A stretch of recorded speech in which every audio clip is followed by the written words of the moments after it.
Welcome! Ever feel like you're wrestling with your own habits, especially the ones you wish would just disappear? You're not alone. We often think changing a habit is all about sheer willpower, a mental tug-of-war we should be able to win. But what if I told you that's only a tiny piece of the puzzle? Think about it. You decide to break a bad habit. You're fired up, ready to conquer. For a day, maybe two, you're on top of the world. Then, something shifts. A stressful day, a moment of weakness, and suddenly you're right back where you started, feeling defeated. It's easy to blame yourself, to think you just don't have enough willpower. But the truth is, willpower is a finite resource, like a muscle that gets tired. Relying on it alone for significant habit change is like trying to build a skyscraper with just a hammer. The real magic happens when we understand the mechanics of our habits. Habits aren't just random actions, they're deeply ingrained patterns driven by psychological triggers, routines, and rewards. Our brains are wired for efficiency, and habits are the ultimate shortcuts.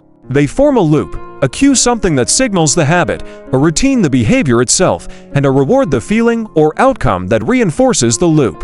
When we try to break a negative habit, simply saying no to the routine often doesn't address the underlying cue or the craving for the reward. It's like trying to stop a river by building a tiny dam in the middle. The water will just find another way around. So, what's the alternative? Instead of brute force willpower, we can become detectives of our own behavior. First, identify the cues that trigger your unwanted habit. Is it a specific time of day, a certain emotion, a place, or even a person? Once you understand the cue, you can start to strategize. Can you avoid the cue altogether? Or can you replace the cue with something else? Next, examine the routine. What is the actual behavior you're engaging in? And most importantly, what is the reward you're seeking?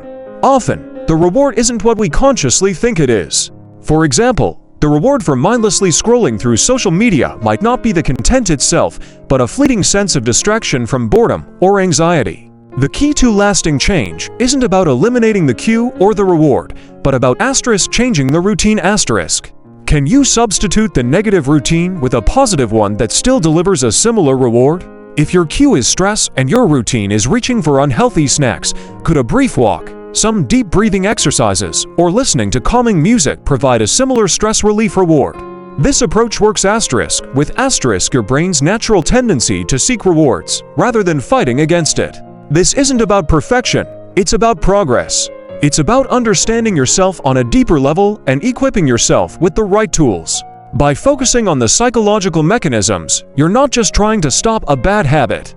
You're building a new, more fulfilling pattern of behavior. It's a journey of self-discovery, and the rewards are truly transformative. Thank you for joining me on this exploration. I hope this gives you a new perspective on habit change. If you found this helpful, consider following for more insights into building a life you love.